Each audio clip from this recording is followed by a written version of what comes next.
Welcome back to Chapter 16. We are on page 281. Chapter 16 is going to be broken into 3 parts for you. So as always, remember back what happened in Chapter 15. If you can't remember, read the last page or last paragraph just to catch yourself up. It's what I do quite often if I've taken a break from reading, just so I can put myself back into the moment of what's going on. And as always, determine the main importance of what has happened so far in the story. So, page 281, chapter 16, Through the Trapdoor. In years to come, Harry would never quite remember how he had managed to get through his exams when he half expected Voldemort to come bursting through the door at any moment. Yet, the days crept by, and there could be no doubt that Fluffy was still alive and well behind the locked door. It was swelteringly hot, especially in the large classroom where they did their written papers.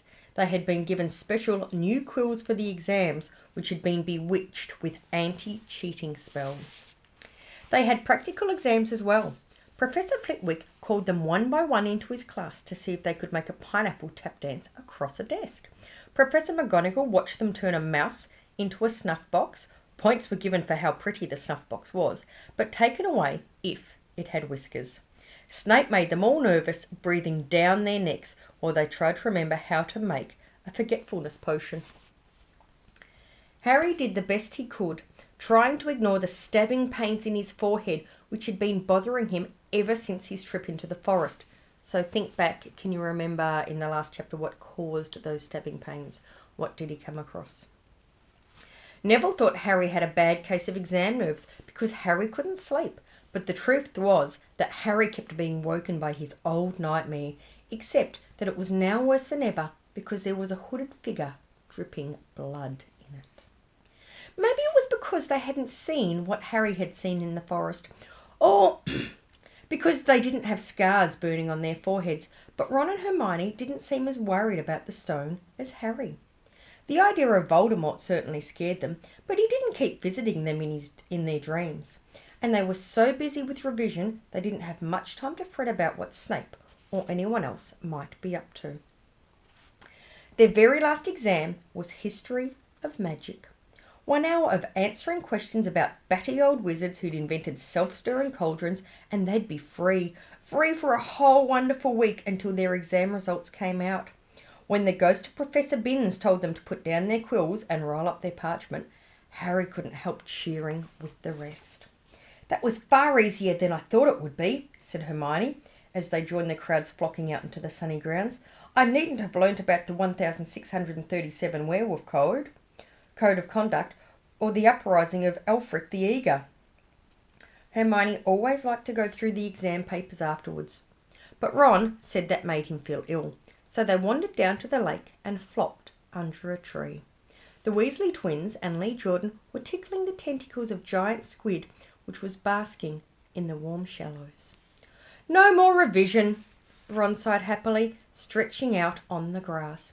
"You could look more cheerful, Harry. We've got a week before we find out just how badly we've done. There's no need to worry yet." Harry was rubbing his forehead. I wish I knew what this means," he burst out angrily. "My scar keeps hurting. It's happened before, but never as often as this." "Go to Madame Pomfrey," Hermione suggested. "I'm not ill," said Harry. "I think it's a warning. It means danger's coming." Ron couldn't get worked up. It was too hot. "Harry, relax. Hermione's right. The stone's safe as long as Dumbledore's around. Anyway, we've never had any proof Snape found out how to get past Fluffy. He nearly had his leg ripped off once. He's not going to try it again in a hurry. And Neville will play Quidditch for England before Hagrid lets Dumbledore down." So think about that comparison as we've seen Neville's broomstick skills, that there will be more chance of Neville playing Quidditch for England than Hagrid letting Dumbledore down. Harry nodded, but he couldn't shake off a lurking feeling that there was something he'd forgotten to do. Something important. When he tried to explain this, Hermione said, "That's just the exams. I woke up last night and was halfway through my Transfiguration notes before I'd remembered we'd done that one." Harry was quite sure the unsettled feeling didn't have anything to do with work. didn't have anything to do with work, though. He watched an owl flutter towards the school across the bright blue sky, a note clamped in its mouth. Hagrid was the only one who ever sent him letters. Hagrid would never betray Dumbledore. Hagrid would never tell anyone how to get past Fluffy. Never. But Harry suddenly jumped to his feet. "Where are you going?" said Ron sleepily. "I've just thought of something," said Harry. He had gone white. "We've got to go and see Hagrid now." "Why?" panted Hermione, hurrying to keep up. "Don't you think it's a bit odd," said Harry, scrambling up the grassy slope, "that what Hagrid wants more than anything else is a dragon, and a stranger turns up who just happens to have an egg in his pocket? How many people wander around with dragon eggs if it's against wizard law? Lucky they found Hagrid, don't you think? Why didn't I see it before?" "Oh, what are you on about?" said Ron, but Harry, sprinting across the grounds toward the forest, didn't answer. Hagrid was sitting in an armchair outside his house. His trousers and sleeves were rolled up, and he was shelling peas into a large bowl. "Hello," he said, smiling. "Finished your exams? Got time for a drink?" "Yes, please," said Ron, but Harry cut him off. "No, we're in a hurry, Hagrid. I've got to ask you something. You know that night you won Norbert? What did the stranger you were playing cards look like?" "Dunno," said Hagrid casually. "He wouldn't take his cloak off." He saw the three of them look stunned and raised his eyebrows. "It's not that unusual. You get a lot of funny folk in the Hog's Head. That's one of the pubs down in the village. Might have been a dragon dealer, mightn't he? Never saw his face, kept his hood up." Harry sank down next to the bowl of peas. "What did you talk to him about, Hagrid? Did you mention Hogwarts at all?" "Might have come up," said Hagrid, frowning as he tried to remember. "Yeah, he asked what I did, and I told him I was a gamekeeper here. He asked a bit about the sort of creatures I look after, so I told him, and I said I'd always really wanted a dragon. And then, I can't remember too well, 'cause he kept buying me drinks. Let's see.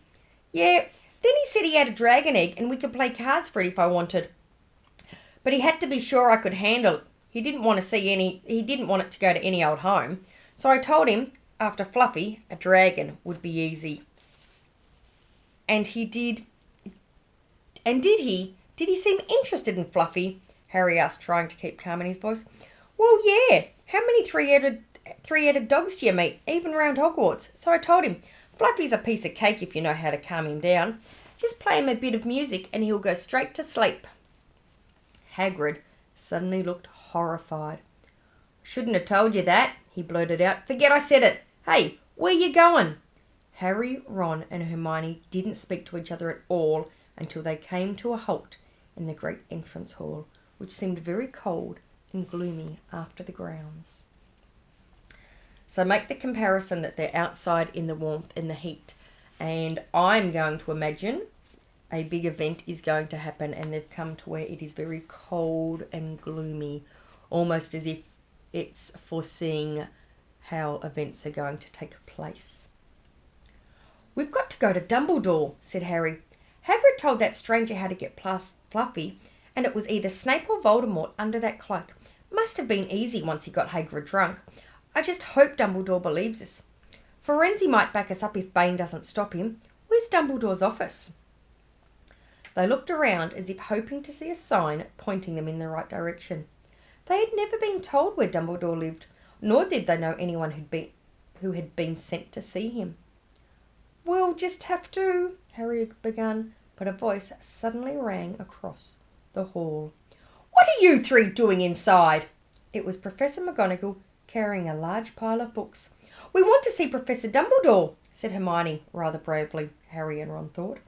"See Professor Dumbledore?" Professor McGonagall repeated, as though this was a very fishy thing to want to do. "Why?" Harry swallowed. Now what? "It's sort of a secret," he said, but he wished at once he hadn't, because Professor McGonagall's nostrils flared. "Professor Dumbledore left 10 minutes ago," she said coldly. "He received an urgent owl from the Ministry of Magic and flew off for London at once." "He's gone?" said Harry frantically. "Now?" "Professor Dumbledore is a very great wizard, Potter. He has many demands on his time." "But this is important." "Something you have to say is more important than the Ministry of Magic, Potter?" "Look," said Harry, throwing caution to the winds. "Professor, It's about the Philosopher's Stone. Whatever Professor McGonagall had expected, it wasn't that. The books she was carrying tumbled out of her arms, but she didn't pick them up. "How do you know?" she sputtered. "Professor, I know that someone's going to try and steal the stone. I've got to talk to Professor Dumbledore." She eyed him with a mixture of shock and suspicion. "Professor Dumbledore will be back tomorrow," she said finally. "I don't know how you found out about the stone, but rest assured, no one can possibly steal it. It's too well protected." "But, Professor—" "Potter, I know what I'm talking about," she said shortly. She bent down and gathered up the fallen books. "I suggest you all go back outside and enjoy the sunshine." But they didn't. "It's tonight," said Harry, once he was sure Professor McGonagall was out of earshot. "Snape's going through the trapdoor tonight. He's found out everything he needs, and now he's got Dumbledore out of the way. He sent that note. I bet the Ministry of Magic will get a real shock when Dumbledore turns up." "But what can we—" Hermione gasped. Harry and Ron wheeled around. Snape was standing there. "Good afternoon," he said smoothly. They stared at him. "You shouldn't be inside on a day like this," he said, with an odd, twisted smile. "We were—" Harry began, without any idea of what he was going to say. "You want to be more careful," said Snape. "Hanging around like this, people will think you're up to something, and Gryffindor really can't afford to lose any more points, can they?" Harry flushed. They turned to go back outside, but Snape called them back. "Be warned, Potter. Any more nighttime wanderings, and I will personally make sure you are expelled. Good day to you." He strode off in the direction of the staff room. Out on the stone steps, Harry turned to the others. Right, here's what we've got to do," he whispered urgently. "One of us has got to go keep an eye on Snape. Wait outside the staff room and follow him if he leaves. Hermione, you'd better do that." "Why me?" "It's obvious," said Ron. You can pretend to be waiting for Professor Flitwick, you know." He put on a high voice. "Oh, Professor Flitwick, I'm so worried. I think I've got question 14B wrong." "Oh, shut up," said Hermione, but she agreed to go and watch out for Snape. "And we'd better stay out of the third-floor corridor," Harry told Ron. And we'd better stay outside the third-floor corridor," Harry told Ron. "Come on." But that part of the plan didn't work.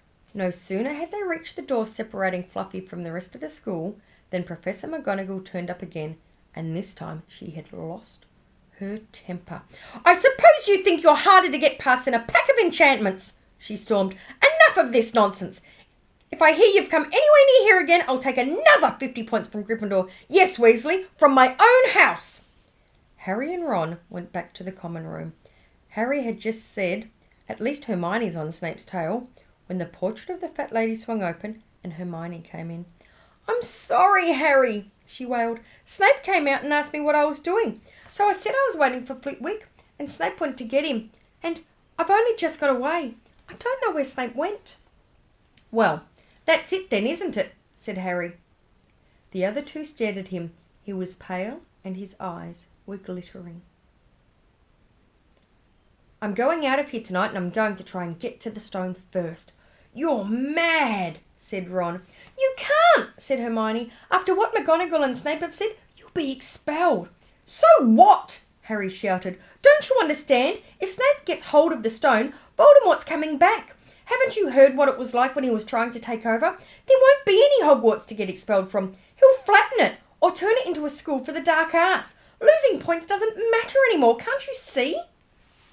Do you think he'll leave you and your families alone if Gryffindor win the House Cup? If I get caught before I can get to the stone, well, I'll have to go back to the Dursleys and wait for Voldemort to find me there. It's only dying a bit later than I would have done, because I'm never going over to the dark side. I'm going through that trapdoor tonight, and nothing you two say is going to stop me. Voldemort killed my parents, remember?" He glared at them.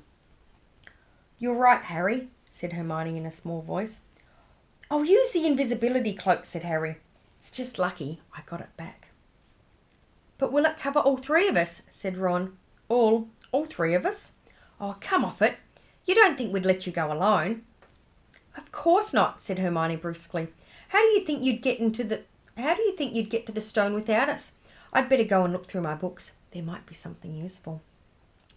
But if we get caught, you two will be expelled too. Not if I can help it, said Hermione grimly. Flitwick told me in secret that I got 112% on his exam. There's no throwing me out after that. I'll be back for part 2 shortly.